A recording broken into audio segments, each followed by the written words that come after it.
All right, let's finish chapter 7. I think this is the last thing we'll actually cover ever. This will be the last thing we do. So we're going to talk about something called the pigeonhole principle. The pigeonhole principle is, well, if you look here at the statement of the theorem, theorem 7.3.1, it seems ridiculous, but it's actually quite a powerful tool, right? If f is a function such that, we're looking at the size of the domain of f is actually larger than the range of f, then f is not injective. Hopefully that kind of makes sense.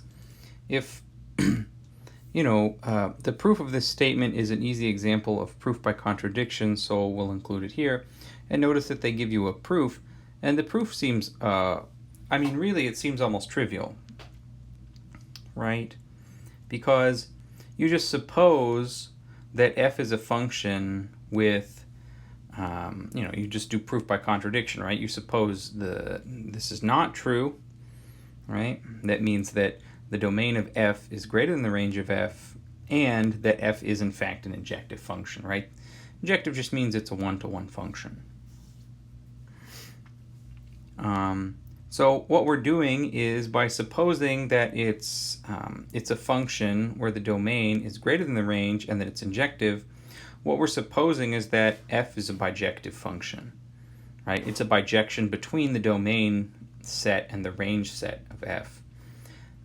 Therefore, right, it provides a one-to-one correspondence. So then that means the domain and range are equal, right? And this contradicts the statement that the domain is greater than the range. If this is somewhat confusing, I'll just give you a very small example, and hopefully it'll seem obvious. But the pigeonhole principle, basically, right? So let's say this is my domain.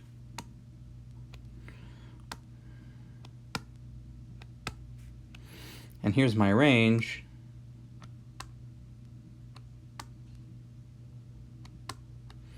Right, so maybe this is 1, 2, 3, 4, and this is the, let's say this is the range of the function. The range of the function is just a, b, c. And so, right, so this is domain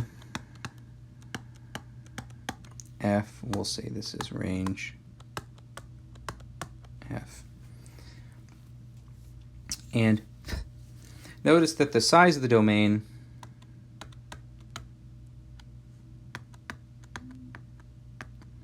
right, in fact, is greater than the size of the range. Right, this is just a specific example, right? Remember, what we're doing is talking about general function f and a general, domain of the function f and a general range of the function f.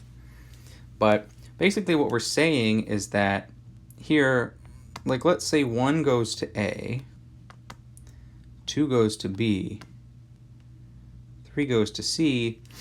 Well, specifically, since it is a function, it's going to, this number 4 is going to have to go somewhere over there, right? And this is, if you think about it, how the pigeonhole idea comes in play. This 4 is going to have to go somewhere. Let's say this goes to C. I have no other option but to choose 4 to go to one of those 3 things, right? Therefore, right, obviously if the domain is greater than the range, or, well, the size, the cardinality of these sets, right, the size of these sets, domain set and the range set, if the domain is greater, right, I'm going to be forced to choose some element in the range where, some element from the domain maps to that one, right? And so the mapping is not to a unique element in the range, right? It has to be to one of these things, right?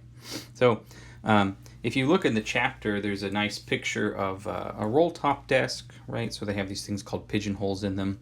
We can store mail. You could imagine like a giant, mail slot if you've ever lived in an apartment, or if you've ever worked in an office building where you had like a mail slot, right? So like, that's kind of what it looks like. If there's, basically if there's more things than there are mail slots, right? One of those mail slots is going to have something in it. It's going to have to contain, you know, multiple people's mail, essentially, if we're thinking about it that way, right?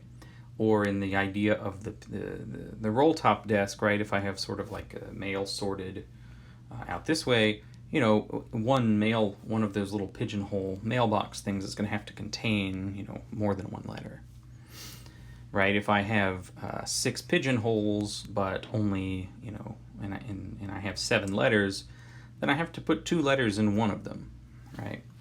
Right. So that at least, you know, one of them contains that.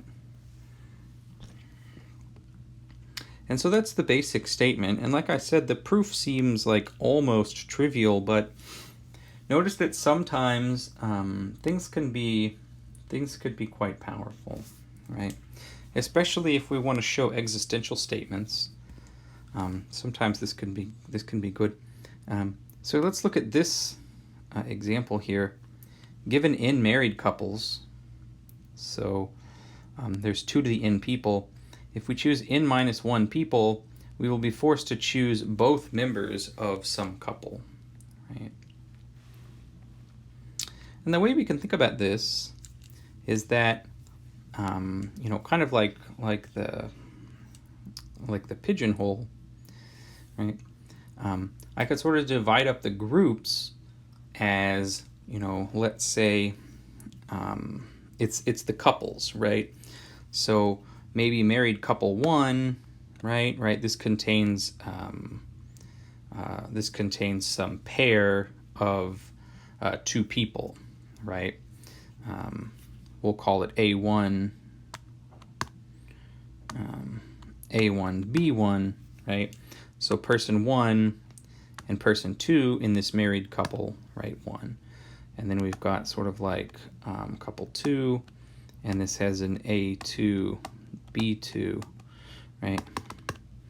And so I've got couple N, and that's going to be AN, BN.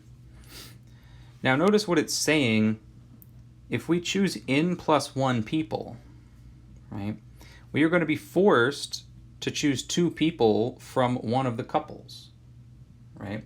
So one couple, like I can't get away with only choosing one person from each couple if I'm saying I need to choose n plus 1 people, right? And how do I know that? Well, I know that because the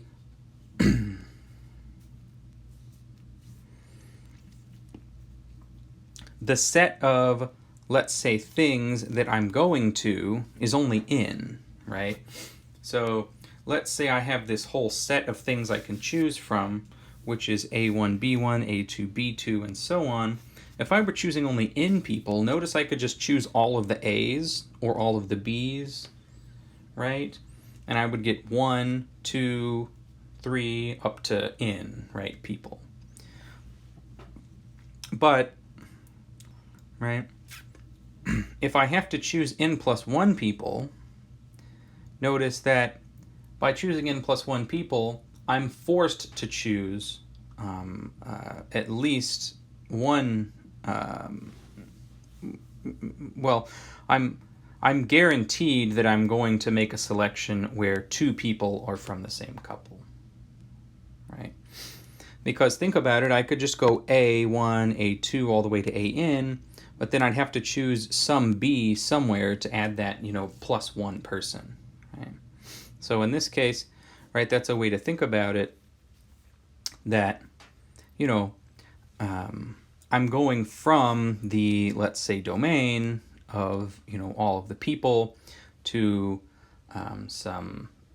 some range, which is the numbers 1 to n plus 1, right? And so, right, the size of my domain is actually 2n, and then the size of my range is n plus 1, right?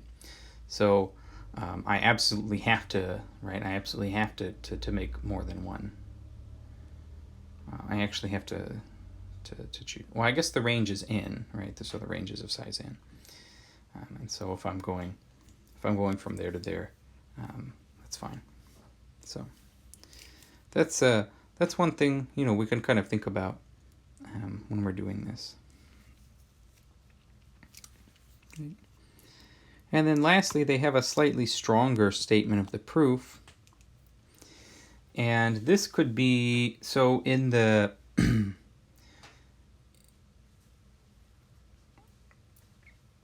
in some cases we often think about the you know, if we're imagining these pigeonholes, right?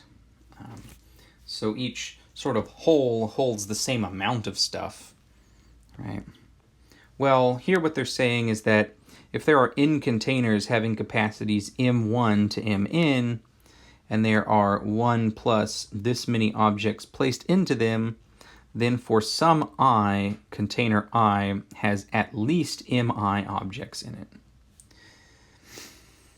And there's a proof there, but let's see if we can maybe think, let's try to get some intuition behind what's going on here. Right.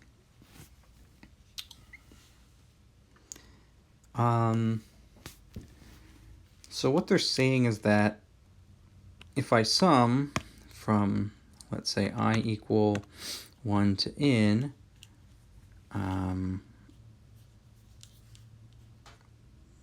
1 plus, right, mi minus 1.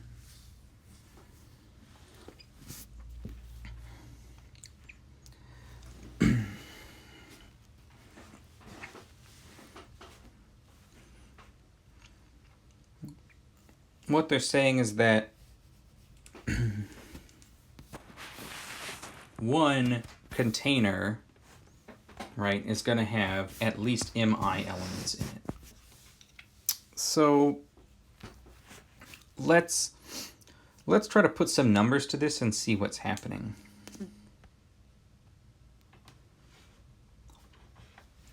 So maybe what I could do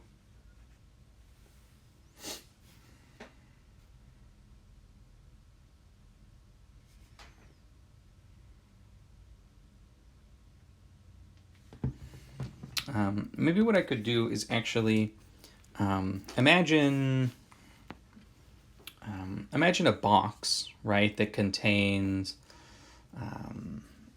right, so I've got like a box here, and maybe I have a slightly larger box, and then I've got like another box here, and maybe I've got this this fourth box. So maybe this box can hold 3 things that maybe they're, I don't know, 3 little balls or something, right? Maybe this one can hold 6. This one here can hold 5. And this one here holds 4 or something like that, right? Now, what they're saying is that suppose what I do is I take, I'm going to sum up all of my, we'll call this box 1, 2, 3, 4. And what I'm going to do is at each step I'm going to do one less than serves in, or that can be put in this box. So, you know, this sum from, this would be I equal 1 to 4 of, you know, these, we're imagining these are containers, mi minus 1. Well, notice this is sort of, we'll call that I guess this is m1, m2, m3, m4. All right, so, or I guess, no, that's not right. I should have, I was right the first time. I don't want these. These are the capacities of each of the boxes. So what's the capacity of box 1? Well, that's 3 minus 1. That just gives me 2, right? What's the capacity of box 2? Well, it's 6, so that gives me 5. Plus, what's the capacity of box 3? Well, it's 5. Minus 1 gives me 4. And finally, the capacity of box 4 is 4. Minus 1 gives me 3. So notice if I have 2 plus 5 plus 4 plus 3, right? What's that? 7 and 7, that's 14. Notice that if I have 14, I can put 14 into the boxes thusly, right? I mean, now I could just start filling from the left, fill up until I reach capacity, and then keep going, right? But in that case, right, I can always find a way, if I have less than what it was saying up there, I could always find the way to fill box 3, box 1, box 2, box 3, and box 4 in a way that I sort of put some elements in each of the boxes and they're not filled to capacity, right? So, I put 2 in box 1, I'll put 5 in box 2, here, and here. Now notice, if I take this and I add 1 to it, so I get 1 plus this sum, so that's 1 to 4, right, of mi minus 1. Well, this is 15, right? Because, this, we know what this sum is right here. We know this sum is 14, and I add 1 and I get 15. What they're saying is that there's basically no way for me to take these 15, right, we're considering these like balls that go into these little boxes or something like that. There's no way for me to take these, right, if this is the capacity that exists, I will have to at some point choose at least one of these boxes to have the mi elements in it, right?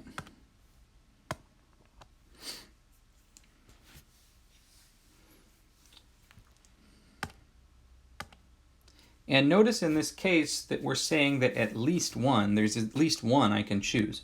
Because think about, what I could do is I could still have 2. I could imagine putting 2 in box 1, and then 5 in box 2, and then 4 in box 3, and then 3 in box 4, and I have this extra 1 ball. I have to put it somewhere, right? So one of those boxes is going to have its capacity, right?